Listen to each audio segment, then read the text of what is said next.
দেখুন ওই যে বাড়িঘর দেখা যায়, পাহাড়ের উঁচু টিলায় বিল্ডিং। এই যে সুপারি গাছগুলো দেখছেন এবং কাঁঠাল বাগান, কাঁঠাল গাছ। এখানে প্রচুর পান ফলে, এই গাছে গাছে পানের লতা উঠিয়ে দেওয়া হয়। সেখান থেকে খাসিয়াপুঞ্জির পান হিসেবে বিখ্যাত। এই পানটা অত্র এলাকায় বেশিরভাগ মানুষ খায় এবং নেয়। ওই যে দেখা যায় খ্রিস্টান মিশন,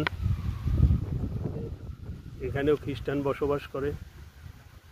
এদের শান্তিপ্রিয় মানুষেরা, এদের মধ্যে কোনো কলহ নাই, নীরব নিস্তব্ধ পরিবেশ, যে যার মতো করে সুন্দরভাবে জীবনযাপন করে।